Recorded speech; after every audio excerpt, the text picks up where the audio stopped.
नमस्कार, मैं हूं नरेश जोशी। आप देख रहे हैं एबीपी न्यूज। आपको बता दूं इस वक्त की सबसे बड़ी खबर दिनेशपुर से आ रही है। दिनेशपुर में भाजपा ने लगभग अपनी जीत तय कर ली है। आधिकारिक घोषणा होनी बाकी है।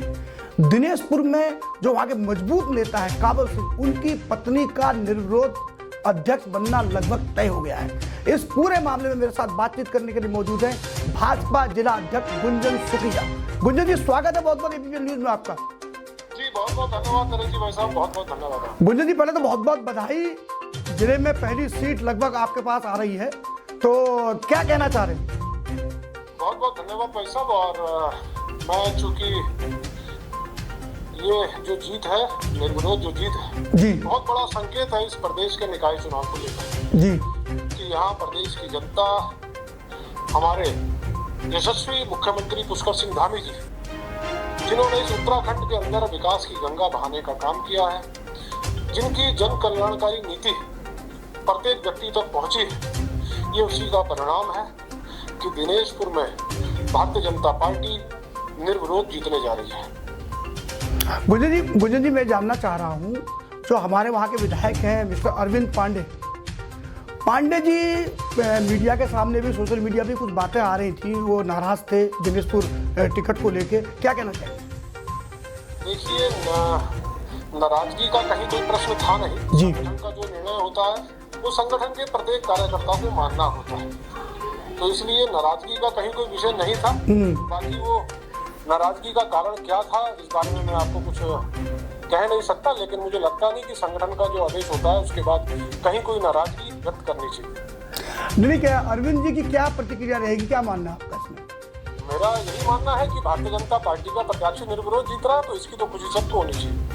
अच्छा गुंजन जी, एक बात जानना चाहते हैं। दिनेशपुर हमारे संवाददाता ने हमें बताया कि वहाँ तो कांग्रेस के प्रत्याशी ढूंढने से नहीं मिल रहे हैं, सभासदों में भी कांग्रेस के प्रत्याशी नहीं है, तो ऐसा इसका क्या कारण मानते हैं आप? भाजपा की लहर ऐसी है, भाजपा से लोग इतने वहाँ ज्यादा खुश हैं, या कोई और बात है? जी नहीं, यही विषय है भाई साहब कि जैसा मैंने आपको कहा, जी, हमारे प्रदेश के लोकप्रिय मुख्यमंत्री पुष्कर सिंह धामी जी, यशस्वी प्रधानमंत्री नरेंद्र मोदी जी, उनकी जो जन कल्याणकारी नीति है, जो उनका विजन है, उससे देश का प्रत्येक व्यक्ति, प्रदेश का प्रत्येक व्यक्ति प्रभावित है।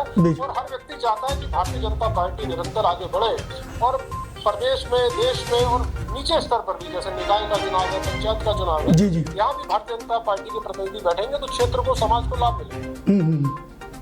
बहुत बहुत धन्यवाद गुंजन जी, बात करने के लिए। Thank you so much. ये थे भाजपा जिला अध्यक्ष गुंजन सुखीजा, जिन्होंने दिनेशपुर में जो निर्विरोध तय हो रहा है भाजपा प्रत्याशी, उसको लेकर के मुख्यमंत्री पुष्कर सिंह धामी को बधाई दी है, और साथ ही कहा है कि मुख्यमंत्री पुष्कर सिंह धामी की जो कल्याणकारी योजना है, ये उसी का नतीजा है। इस मामले में ताजा जानकारी दे रहे हैं हमारे दिनेशपुर संवाददाता गौतम सरकार। गौतम, क्या हुआ, पर्चा कैसे खारिज हुआ वहाँ, जो आपके दूसरी महिला प्रत्याशी थी उसका? जी बिल्कुल नरेश जी, मैं आपको बताना चाहूंगा कि दिनेशपुर नगर पंचायत एक इतिहास बन गया। लगभग 13,200 यहाँ पर मतदाता है दिनेशपुर नगर पंचायत में, वार्ड है इस समय, और जिनमें से आपको बताना चाहूंगा, बहुत रोचक बड़ी बात है कि पहले जो आपका निर्णय आया था उनमें से सामान्य था, लेकिन आचार संहिता लागू होने से जस्ट 2 घंटे पहले ही यहाँ पर ओबीसी कर दिया। ओबीसी करने के बाद, क्योंकि उस पे बाद आचार संहिता लागू हो गए, कोई भी कोर्ट में रीट दायर नहीं करने सकता। और इससे पहले कई लोग दावेदारी कर रहे थे नगर पंचायत, क्योंकि सामान्य था, जिसमें बीजेपी, कांग्रेस, आम आदमी पार्टी एवं निर्दलीय कई लोग थे। लेकिन जैसे ओबीसी हो गए, सबको एकदम जो तैयारी पूरी तरह से जीरो हो गए, और पूरा दिनेशपुर नगर पंचायत में मात्र 1% आपका जो ओबीसी में आते हैं, जो पूर्व चेयरमैन कंवर सिंह, उनकी पत्नी जिनका नाम है मंजीत कौर, और उनको पूरा बेनिफिट मिल गया। जी अच्छा गौतम, मैं आपकी बात काट रहा हूँ, माफी चाहता हूँ। गौतम, मुझे ऐसा लग रहा है कि अगर ये सीट रिजर्व नहीं रहती, सामान्य रहती, तो शायद बीजेपी के पक्ष में, शायद बीजेपी को दिक्कत हो सकती थी क्या? हम ये मान लें कि सीट रिजर्व होने से बीजेपी को आवेदन मिल गया, क्या ऐसा है? जी बिल्कुल, मैं आपको बताना चाहूंगा, देखिए अगर सामान्य होती तो ये सीट बहुत काटेगा था। बीजेपी से काफी घमासान था। बीजेपी का जो आपका 3 लोग बीजेपी से दावेदारी कर रहे थे, जो एक वरिष्ठ समाजसेवी जिनका नाम है सत्यजीत बिश्वास, पिछले 5 साल से तैयारी कर रहे थे, और वर्तमान जो भाजपा के जो मंडल लगातार 2 बार मंडल अध्यक्ष रहे अनादि रंजन विश्वास मंडल, इन्होंने भी लगभग 10 सालों से तैयारी कर रहे हैं। अब पिछले चुनाव में उनका बीजेपी वालों ने वादा किया कि इस चुनाव में आपको टिकट दिया जाएगा। और तीसरा आपका पूर्व चेयरमैन जो शिवा सरकारपति हिमंत सरकार, उनका भी दावेदारी था। और जो कावल सिंह वीर के, इनका राज ये कि आपको बताना चाहूंगा कि पिछले 2013 से लेकर 18 तक दिनेशपुर में नगर परिषद का अध्यक्ष रूप में 5 साल कार्य कर चुके हैं। अच्छा। और इनका कार्य बहुत ही सुंदर कार्य था दिनेशपुर में। सभी 9 वार्डों में जनता बहुत खुश है क्योंकि यहाँ पर चौमुखी विकास किया था, अभी भी लोग तारीफ करते हैं, जिसका बेनिफिट कावल सिंह को मिलना था। और अगर चुनाव सामान्य होते तो कुल मिलाकर सामान्य में वोटों में बिखराव हो सकता था, अगर सामान्य सीट होती तो भाजपा के वोटों में बिखराव होना तय था, ये कहना चाह रहे जी।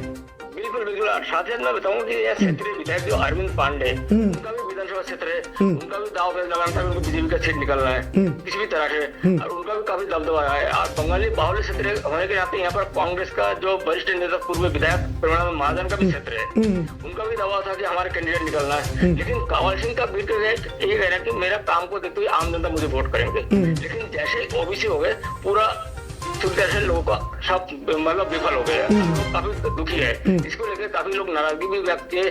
कुल मिलाकर मैं को बताऊं क्षेत्रीय विधायक अरविंद पांडे ने स्वयं मीडिया के सामने इसको लेकर नाराजगी व्यक्त की। जहाँ पर 90% बंगाली समुदाय के लोग हैं, वहाँ पर कैसे ओबीसी हो गए, गलत हुआ। उन्होंने खुद स्टेटमेंट दिया।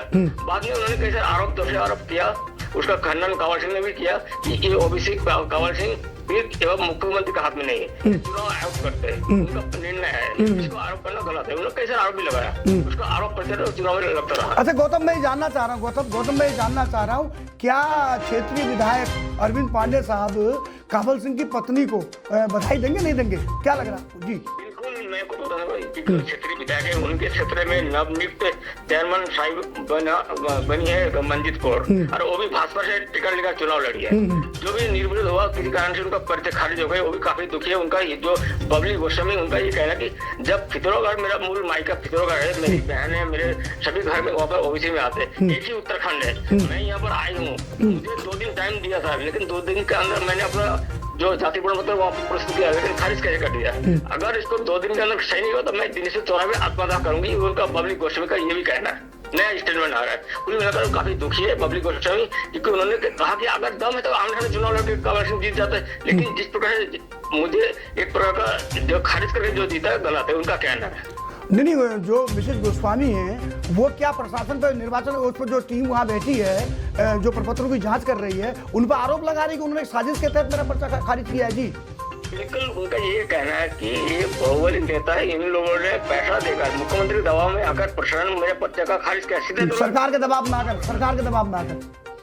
बिल्कुल, ये उनका कहना है, गोस्वामी का कहना है। अभी तो जांच की विषय है, जांच में क्या है, क्या तथ्य सत्य है, क्योंकि अभी 2 दिन टाइम दे रखा है चुनाव आयोग द्वारा, रिटर्निंग ऑफिसर का 2 दिन के अंदर हम इस प्रकार में क्या कमी है।